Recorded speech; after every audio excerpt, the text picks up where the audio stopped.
참 좋은 날입니다. 어스틴 주님의 교회 매일 말씀 묵상에 오신 여러분을 환영합니다. 말씀을 통해 샘솟는 하나님의 은혜를 경험하시길 바랍니다. 오늘은 어제보다 더 행복한 하루가 될 것입니다. 안녕하세요, 성도 여러분. 7월 29일 금요일 말씀 묵상 시작하도록 하겠습니다. 오늘은 묵상할 말씀은요, 고린도후서 12장 9절 10절 말씀 두 절 함께 보도록 하겠습니다. 12장 9절 10절 말씀입니다. 우리가 참 잘 아는 말씀입니다. 같이 함께 읽겠습니다. 9절부터 읽습니다. 나에게 이르시기를 내 은혜가 내게 족하도다. 이는 내 능력이 약한 데에서 온전하여 짐이라 하신지라. 그러므로 도리어 크게 기뻐함으로 나의 여러 약한 것들에 대하여 자랑하리니 이는 그리스도의 능력이 내게 머물게 하려 하심이라. 그러므로 내가 그리스도를 위하여 약한 것들과 능력과 궁핍과 박해와 공고를 기뻐하노니 이는 내가 약한 그때에 강함이라. 벌써 7월이 다 지나가는 것 같습니다. 이제 한 이틀 남았는데요. 여러분 어떻게 이번 달 잘 지내고 계십니까? 요즘 많이 긍정적 마인드, 또 자기개발, 마인드 컨트롤 뭐 이런 얘기를 하면서 인간은 모든 것을 극복할 수 있고 모든 것은 가능하다라고 그렇게 외치는 사람들이 참 많습니다.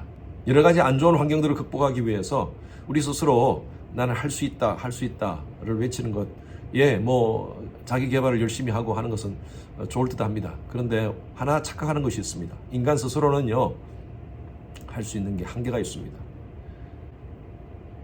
지난주에도 제가 말씀드렸다시피 우리가 보는 것도 한계가 있고요, 듣는 것도 한계가 있고요, 우리가 할 수 있는 능력도 한계가 있습니다. 보통 사람들은 돈만 있으면 뭐든지 할 수 있다, 슈퍼파워다 라고 이렇게 얘기를 하지만 돈으로 안 되는 것이 너무나 많습니다. 여러분, 돈으로 하우스는 살 수 있지만 정말 사랑이 가득한 홈을 사는 것은 불가능합니다. 돈으로 몇 천불, 몇만 불짜리 하는 침대는 살 수 있지만 그러나 우리의 삶 가운데 평안한 컴포트는 돈으로 살 수가 없습니다. 뿐만 아니라 우리가 힘으로 할 수 있는 것도 한계입니다. 젊을 때는 모든 것이 다 할 수 있다고 큰 소리 치지만 나이가 들면서 우리가 할 수 없는 것들이 얼마나 많은지 모릅니다.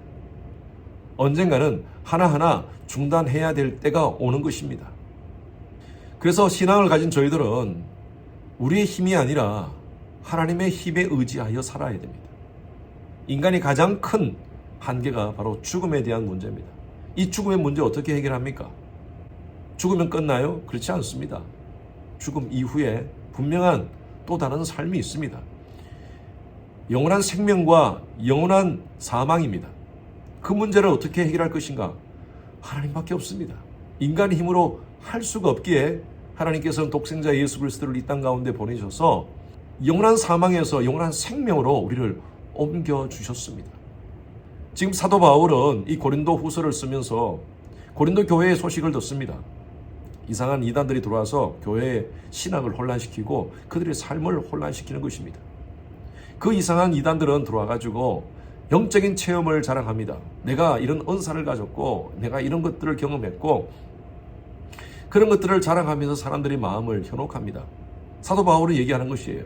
절대 그러한 잘못된 영적 체험에 넘어가지 마라. 그건 다 인간의 능력을 자랑하는 것이다. 영적 체험을 얘기하는 것이 하나님의 은혜를, 하나님의 사랑을, 하나님의 능력을 자랑하는 것이 아니라 자기를 자랑하는 그런 사람들이다. 거기에 넘어가지 마라. 오늘날에도 수많은 이단들이 있습니다. 어스틴만 해도 신천지가 들어와 있고요. 그리고 한국의 JMS, 정명석이라든지 이재록, 만민중앙교회 뭐 이런 이단들이 교회 안에 많은 사람들을 현혹시키고 있습니다. 어떤 이단 교주는요, 자기가 사는 그 동네에 물을 가지고 와가지고 이 물을 냉장고에 뿌리고 또 TV에 뿌리면 절대 고장이 안 나고 고장난 냉장고, 고장난 TV에 물을 뿌리면 고친다는 그런 이상한 얘기를 합니다. 그 얘기를 듣고 사람들이 비싸게 그 물을 사가지고 자기 몸에도 바르고 TV에도 바르고 냉장고에도 바르고 그렇게 한다는 것입니다. 사람들이 얼마나 어리석습니까?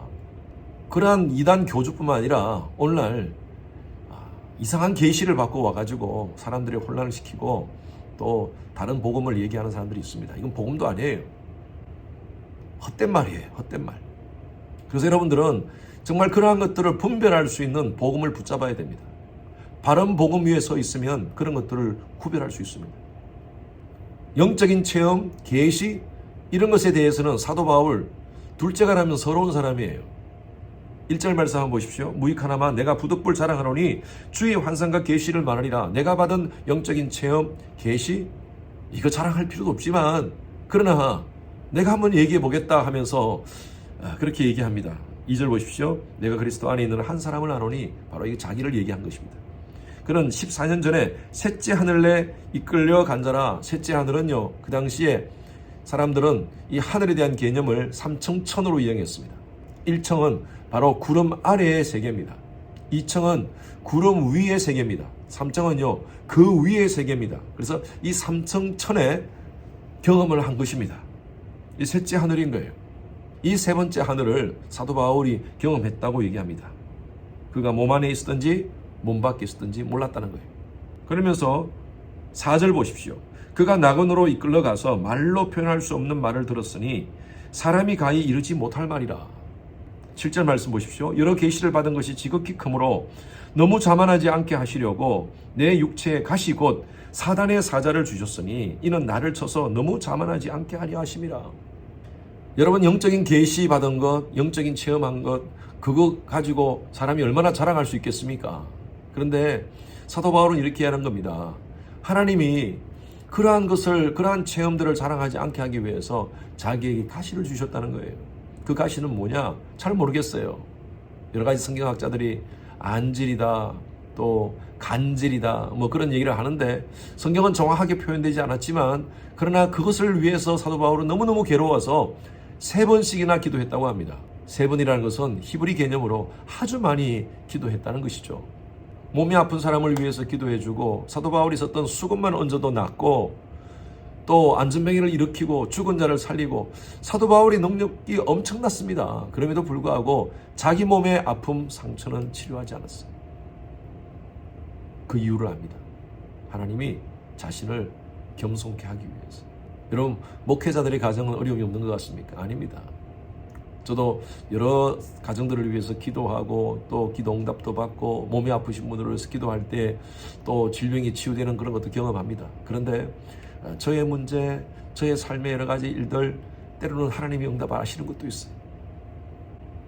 3번씩이나 기도해도, 여러 번 기도해도 응답되지 않는 것도 있어요.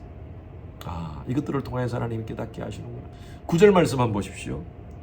나에게 이르시기를 내 은혜가 내게 족하도다. 이는 내 능력이 약한 데서 온전하여짐이라 하신지라. 그러므로 도리어 크게 기뻐함으로 나의 여러 연약한 것에 대하여 자랑하리니 이는 그리스도의 능력이 내게 머물게 함이라. 여러분, 예수님을 잘 섬기고 주를 잘 섬기는 그런 가정에 왜 어려움이 있습니까? 왜 갑자기 교통사고가 납니까? 왜 갑자기 사업이 안 됩니까? 직장에 문제가 생깁니까? 우리 자녀들이 왜 어떤 문제가 생깁니까? 예수를 잘 믿고 사는데. 여러분, 예수 믿고 사는 것이 등 따시고 배부르고 모든 것이 잘 되면 세상에 예수 안 믿고 살 사람 어디 있습니까? 우리도 똑같이 삶 속에서 고난과 어려움을 당합니다. 왜 하나님께서 그런 고난을 주시는가? 왜 그런 아픔을 주시는가? 그것을 통해서 하나님께 엎드리라고요. 내 힘으로 감당할 수 없고 나의 힘의 한계를 인정하고 전능하신 하나님을 인정하고 하나님께 엎드리라고. 지난 17년 동안 담임 목회를 하면서 느낀 것은 뭐냐면요, 철저하게 목회는 내 힘이 아니라 주 힘으로 하는 것이다. 그래서 엎드릴 수밖에 없어요. 기도하지 않을 수가 없어요. 왜? 내 힘으로 하면 확실하게 깨지니까. 깨지지 않기 위해서라도 주 힘 의지하는 겁니다. 그래서 10절 말씀 보십시오. 그러므로 내가 그리스도를 위하여 약한 것들과 능력과 궁핍과 박해와 곤고를 기뻐하노니 이는 내가 약할 때 그때 강함이라. 이 말씀이 이해됩니까? 내가 연약할 때 하나님, 나는 아무것도 할 수 없습니다. 그럴 때 하나님의 능력이 내 가운데 임하신다는 것입니다. 저는 그리스도 안에서의 삶을 4P로 한번 얘기하고 싶어요. 첫 번째는 pardon입니다. 용서하는 삶. 두 번째는 purpose입니다. 목적 있는 삶. 세 번째는 peace입니다. 평화입니다. 네 번째는 power입니다. 능력입니다. 여러분, 사람을 용서하는 것 우리 힘으로 감당할 수 없습니다. 인생의 목적을 갖는 것, 우리 인간이 얼마나 정욕적입니까? 바른 목적을 가질 수가 없어요. 예수 안에서 참된 목적을 가질 수 있습니다. 그리고 참된 평안, 예수 안에서만 참된 샬롬이 있습니다. 네 번째는요, 파워입니다. 능력입니다. 예수 안에서만 능력이 있습니다. 그래서 빌립보서 4장 13절 말씀에 내게 능력 주시는 자 안에서 내가 모든 것을 할 수 있느니라. 네 힘이 아니라 주 힘으로 한다는 것이죠. 오늘도 나의 능력의 한계를 하나님 앞에 인정하고요, 바짝 엎드립시다. 그러면 주 힘이 우리와 함께 하실 줄로 믿습니다. 세상의 힘이 아니라, 내 힘이 아니라 주 안에서 힘을 갖는 여러분 하루의 삶이 되시기를 주님의 이름으로 축원합니다. 기도하겠습니다. 하나님, 우리의 무능력을 전적으로 인정합니다. 구원에 대해서 저희들은 전적인 무능력이고 이 땅을 살아가는 힘도 우리가 무능력입니다.